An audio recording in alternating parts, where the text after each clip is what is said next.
ADHD, det står jo for Attention Deficit Hyperactivity Disorder, og det betyder også, at det, som er kernesymptomerne i ADHD, det er, at man har vanskeligheder med opmærksomhed og med hyperaktivitet.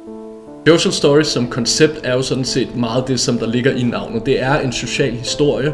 Det er ligesom en måde at give til børn, både med ADHD, men også autisme, en måde, hvorpå de ligesom kan gå ind og finde ud af, hvad der er hensigtsmæssig social adfærd. Det vil sige, at man konstruerer et narrativ eller en historie, som ligesom tager udgangspunkt i, hvordan man agerer hensigtsmæssigt i en social kontekst.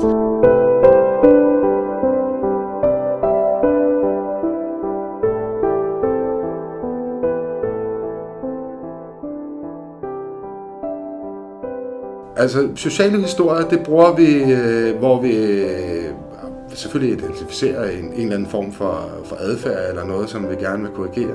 Og så enten bruger vi noget billedmateriale, der er vi typisk afhængige af ting, som vi kan finde på internettet, eller også så tegner vi. Så det kan være rigtig svært for eleverne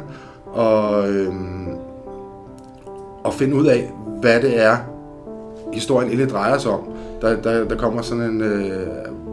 De skal forestille sig noget, de skal abstrahere fra min elendige tegning, og så skal jeg så prøve at forklare dem, ud over det, hvad problematikken er.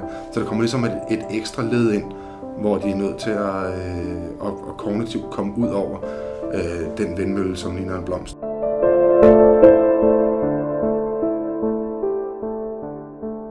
På baggrund af interviewet med psykologen implementerede vi 2 social stories i virtual reality. Vi testede historierne på børn med ADHD og andre indlæringsproblemer. Og ved hjælp af et empatikarmbånd målte vi deres puls, som vi senere analyserede for at finde ud af, hvor fokuserede børnene var på historien.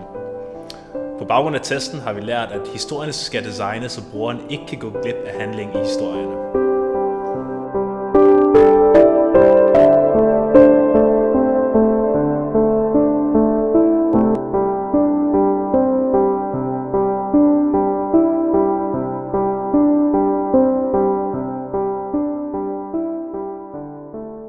Men brillerne kan gå ind og hjælpe med det med, at man kan være i situationen.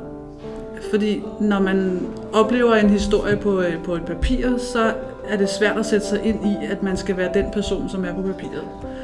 Men når man får brillerne på, så kan man være i situationen og gøre de ting, der skal gøres i situationen. Men bare det at gå ind i bussen alene, kan for nogle af vores være et kæmpe skridt.